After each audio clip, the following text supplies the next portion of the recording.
Low squad, low gang, what's up? Watch me do my thing. It's your polo partner, Mr. Low. Welcome to my channel and welcome back to my channel to all my loyal subscribers like Mike next up and D and Bay. All the information will be in the description, so pay attention to the description. Time to do a moment of silence for my cousin Warren.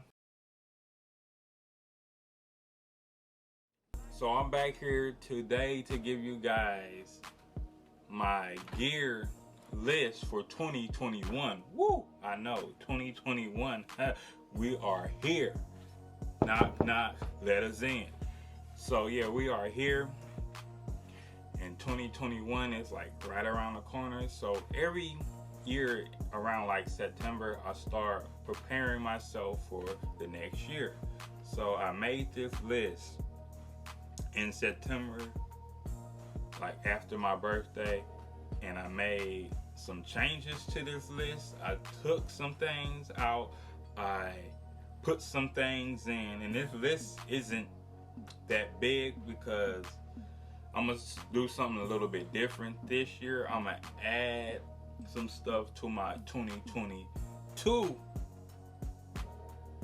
gear list, so that way I can save some money down the road. So with no further ado, let's get into these items. And this isn't in any type of order, by the way. So first thing, I have Nomadic Peter McKinnon backpack. Need to get me one of those. And why? Hey, it's time for me. You seen my bag in my other video. I did a what's in my camera bag video, and it's time for me to upgrade. Everything didn't fit in that bag, and I want like the majority of my things to fit in the bag, so I won't have to tote around this, that, and this to make it easier for me. So I need a backpack, and that's the camera backpack I like. I'm not gonna go too much into detail about it because I have a video coming up about that backpack. So moving on to the next item, we have a small rig camera cage. I like my newer, I'll show you guys that, a matter of fact. Hold on. So this is my newer cage or rig, whatever you want to call it. Tomato, same thing. But that is that cage, and I'm glad I got a chance to work with that cage because it put my eyes on cages in general and how important they are to my workflow. Now the thing with this one is it's great, but it limits me. Like I can't attach my microphone to this, or probably not even a monitor.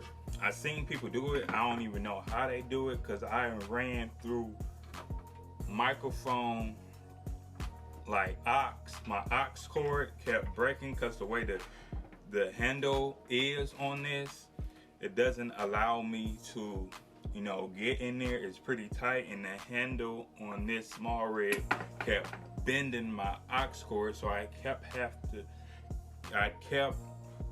having to get new aux cords, and I don't want to be investing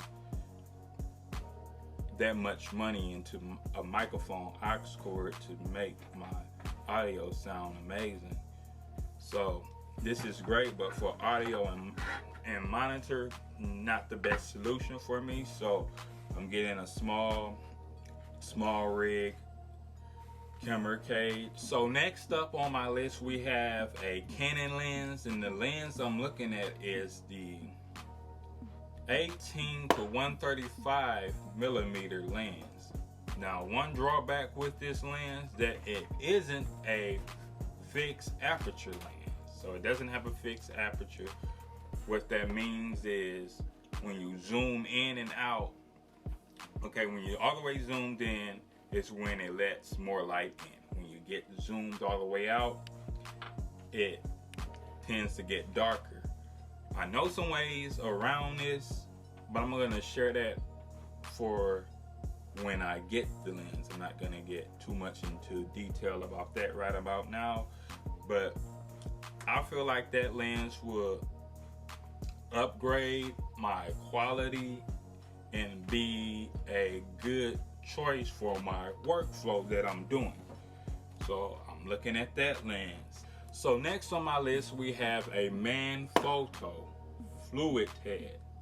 I'm not really sure which fluid head I want right now, but I know I want it to be the Manfrotto bridge system, one of those fluid heads. I heard good things about those fluid heads, and I like the design, and it looks like it's real good quality, but you gotta pay a pretty penny for it, and I'm down with it because there are way more expensive fluid heads out there,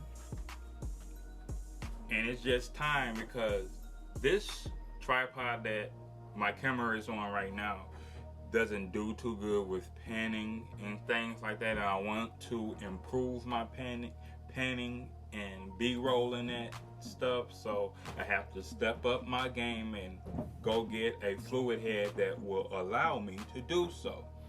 Next up we have a Manfrotto tripod. Now, fluid head and tripod are two different things if I lost some of you guys. So the fluid head is what you put the camera on to make it pan smooth and whatnot. The tripod are the legs, or as we call it, the sticks.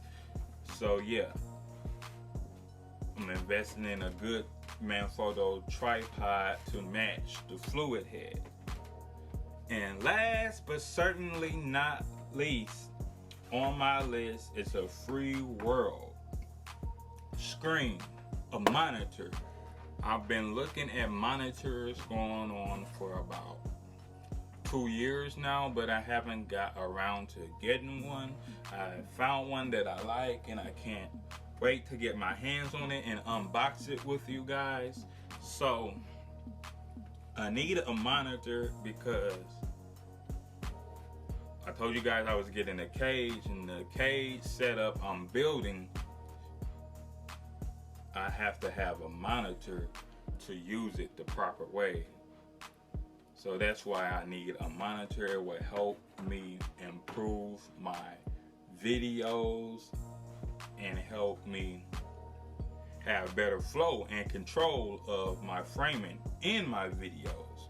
So that's why I need a monitor. And that is everything I have on my list for my gear I need in 2021. I didn't make this list based off of things that I want. This was strictly things that I need to improve myself as a videographer and photographer too. So I hope you guys enjoyed this video. I hope this video helped you guys to make a list of your own for the new year's that's coming up, the gear that you want.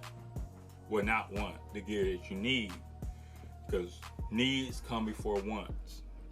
Okay, so you guys can put together a list that you guys, and it doesn't necessarily have to be for like filmmaking or YouTube.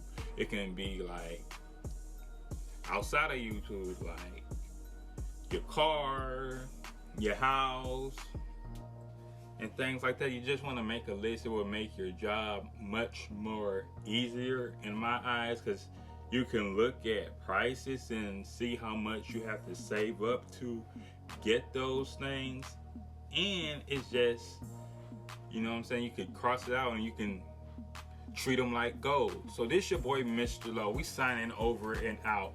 Peace.